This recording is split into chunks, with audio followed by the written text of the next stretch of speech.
WWTD this week. I'm out, driving around. Sunny day here in Portland. It's a heat wave. We're having a heat wave, a tropical heat wave.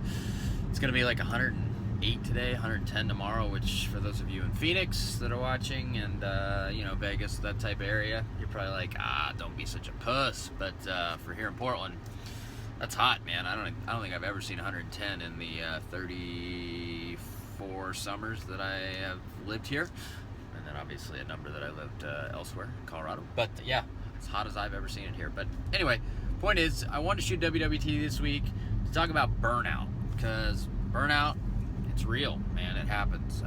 Everybody gets burned out from time to time in their business and with what they're doing, and so I want to talk about how to combat that. How do I combat that? Because to be honest, I get burned out from time to time.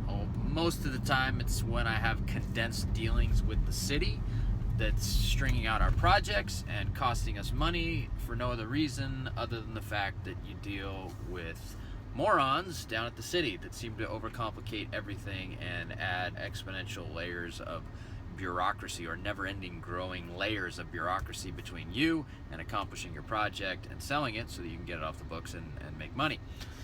So what do I want to talk about? Burnout, right? How do we get rid of burnout? How do we deal with burnout? How do we avoid burnout? How do we remedy burnout? I'm out in the field today. I'm checking out some progress on our most recent teardown acquisition that we're getting ready to tear it down.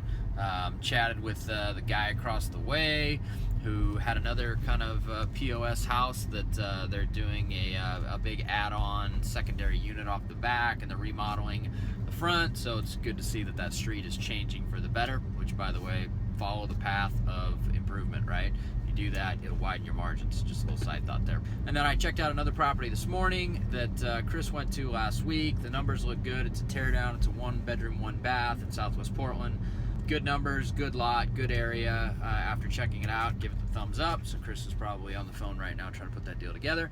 And then I went and looked at a new one that came in a couple days ago, actually from some ads that were running on the front end of our Portland Real Estate podcast that kind of gets us out in front of all the realtors here in Portland.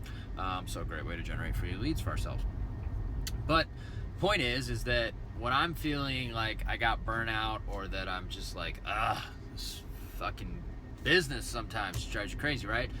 What do you do to kind of reinvigorate yourself? Well, the mantra out there is that you need to outsource everything, right? You need to hire people to do everything for you. And yeah, as your business grows, you need people to do things for the business each and every day, and that's totally normal. And we have many people that work for me, and I always say that we like to stay in our lanes and do what it is we're supposed to do for the business every day, and that keeps the business moving and grooving and growing and doing well. But sometimes, you can have people do too much for your business. And what I mean by that is that you take the parts of the business that you actually enjoy doing and you put it on somebody else's plate. So then what's left is what's left, which is you are basically managing the business. And sometimes that strips away some of the enjoyment, right?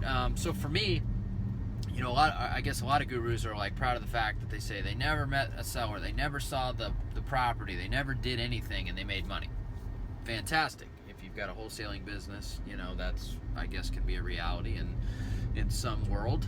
In my business, where it's not just wholesaling, but it's more wholesaling, rehabbing, building, developing, it's not a reality. So don't even think that you can do that. You have to reach out and touch the product. You have to be out checking it out. But that's what I love to do. I love to go check out properties. I love to see how it is that we can basically make money with the property. I can kind of rank it. I can get a feel for it. So like this morning, the one that I went and looked at, after I went and looked at it, I gave Chris a call. I said, let's go after this thing. The gal wanted somewhere around 260. We were originally at 240. After looking at it, I think we can go up 255. So I think we can make the deal work.